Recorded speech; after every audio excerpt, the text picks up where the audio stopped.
नमस्कार सगळ्यांना. सर्वप्रथम श्री स्वामी समर्थ.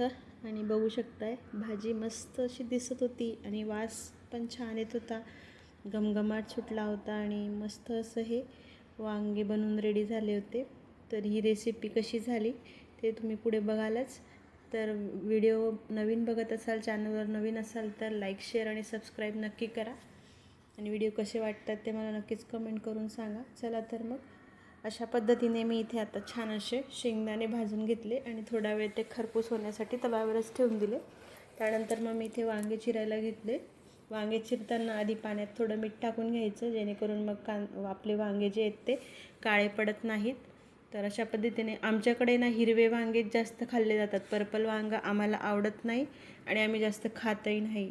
तर हिरवेच वांगे चवीला पण छान असतात, मस्त होतात आणि लागतात छान अगदी. तर वांगं साफ करताना बघू शकता वरचे हे काटे काढून घ्यायचे. त्यानंतर मग कट कसे करायचे अशा पद्धतीने त्याला अधिकच्या आकारात कापून घ्यायचं. बघू शकताय अजून बघा हे देठ असं अर्ध कट करून घ्यायचं. आता इथे काटे असतात बघू शकताय तुम्हाला दिसतील हे अशा पद्धतीने. तर ते काटेही आपल्याला कट करून घ्यायचे असतात. पूर्णच काढून घेतलं तरी चालतं, पण ठेवायचं आणि अशा पद्धतीने अर्ध देठ ठेवायचं. आणि मस्त असे हे सगळे वांगे मग मी कट करून घेतले आणि मिठाच्या पाण्यात ठेवून दिले. अशा पद्धतीने हे आता सगळे वांगे कट करून घेते.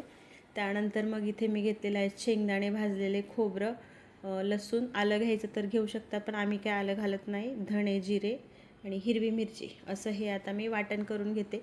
जास्त बारीक पण वाटायचं नाही, थोडं जाडसरच ठेवायचं. आणि थोडी कोथिंबीर मात्र आपण वाटणातच घालायची, मग छान चव येते. आणखीन काड्या असतील तर काड्या घाला, कोथिंबीर असेल तर कोथिंबीर घाला. तर अशा पद्धतीने ह्या काड्याही मी काय जास्त वाया जाऊ देत नसते कोथिंबीरीच्या, त्याही वाटण्यात कामात येतात. तर अशा पद्धतीने मी हे वाटण करून घेतलेलं आहे. बघू शकता इथे मस्त असं वाटण. आणि याला खारं वांगं का म्हणता माहीत नाही, आमच्याकडे भरली वांगी करतात, पण त्यात फक्त काय असतं, लाल तिखट घातलं जातं. पण मी ह्या पद्धतीने करून बघितली तर ही खूप छान झाली होती. याच्यात हिरवी मिरची होती. तर अशा पद्धतीने हे खारं वांगं होतं.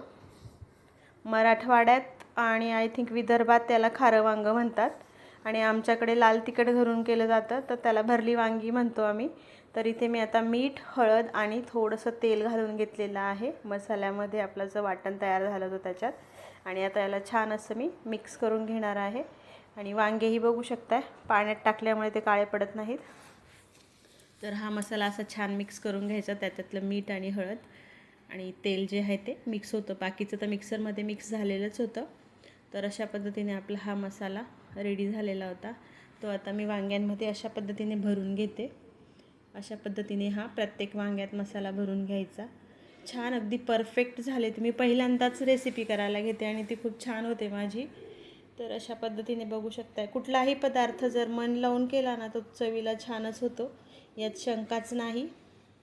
तर अशा पद्धतीने जेवण बनवताना आहे ना आपलं मन हे एकाग्र आणि स्वयंपाकघरातच असावं, तरच ते अन्न चवीला लागतं, नाहीतर मग चव देत नाही पदार्थ. अशा पद्धतीने माझे सगळे वांगे भरून झालेले आहेत. बघू शकताय तुम्ही मस्त असे.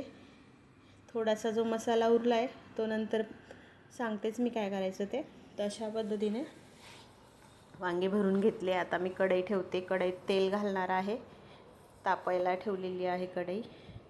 तुम्ही लाईक करा, शेअर करा आणि सबस्क्राईब करा. कमेंट करत जा. व्हिडिओ कसे वाटत आहे ते सांगा. आता मी गरजेनुसार तेल घातले. थोडं कमीच घालणार आहे, कारण शेंगदाण्याची भाजी असल्यामुळे शेंगदाण्याचं तेल सुटत असतं. तर इथे आता मी जिरं आणि मोहरी टाकून घेते. हे छान तडतडलं की मस्त तेल गरम झाल्यावर मग त्यात मी हे वांगे सोडणार आहे. अशा पद्धतीने वांगे सोडायचे तेलात. खूप छान होतात वांगे. अशा पद्धतीने नक्कीच ट्राय करून बघा, आवडतील तुम्हालाही सगळ्यांना. आणि नक्कीच एक चपाती जास्त खाल, यात शंकाच नाही. अशा पद्धतीने मी भरली वांगी करून घेतली छान. आणि मग आता मी त्याला एक 5 मिनिट झाकण घालून वाफवून घेणार आहे. अशा पद्धतीने बघू शकताय 5 मिनिट वाफवून घ्यायचं. त्यानंतर मग पुन्हा चेक करायचं आणि त्यांना उलटे पालटे करून घ्यायचे, कारण मग एका बाजूने वाफले जाते दुसऱ्या बाजूने राहतात. तर अशा पद्धतीने त्यांना उलटे पालटे करून घ्यायचे. आणि मग त्यानंतर त्यात गरम पाणी घालायचं आहे आपल्याला. मी गरम पाणी प्रत्येक भाजीला घालत असते. आणि हां, आता उरलेला हा मसाला आहे तो सुरुवातीला का नाही घातला तर मग तो कढईला चिटकला असता सगळा, तर तो उरलेला मसाला घालून घेतला मी. त्यानंतर आता हे गरम पाणी घालणार आहे भाजीत. हवं तितकं पाणी घाला, तुम्हाला पातळ हवी की घट्ट हवी आहे भाजी त्यानुसार पाणी घाला. भाकरीसोबत हवी असेल तर थोडं पाणी जास्त घातलं तरी चालतं. तर अशा पद्धतीने मी पाणी घालून घेतलं. वाटणातलं ते मिक्सरचं भांडं त्यातूनही थोडंसं पाणी घालून तेही टाकून घेतलं. तर अशा पद्धतीने मग थोडंसं मीठ, आता पाणी घातलं होतं सुरुवातीला मसाल्यामध्ये घातलं होतं तरी पण मग आता पाणी घातल्यामुळे थोडंसं घालते मीठ. अशा पद्धतीने आता पुन्हा झाकण घालून एक 10 मिनटं ही भाजी शिजवायची. शिजते लगेच 10 मिनटात. तर अशा पद्धतीने बघू शकताय, फक्त मध्ये एकदा चेक करायची. तर अशा पद्धतीने ही भाजी अगदी मस्त परफेक्ट अशी रेडी झाली होती. तर अशा पद्धतीने तुम्ही हे खारं वांगं नक्कीच ट्राय करा आणि व्हिडिओला लाईक, शेअर आणि सबस्क्राईब नक्कीच करा. तर बघू शकताय मस्त आपली भाजी रेडी झाली होती आणि मी सर्व करून घेतली ज्वारीच्या भाकरीसोबत बाजरीच्या भाकरीसोबत. बाजरीच्या भाकरीसोबत तर अजूनच छान लागते, ज्वारीच्या भाकरीसोबत पण छानच लागते आणि हिवाळ्यात हे वांगे खूप छान लागतात. तर अशा पद्धतीने तुम्ही ही भाजी नक्कीच ट्राय करा.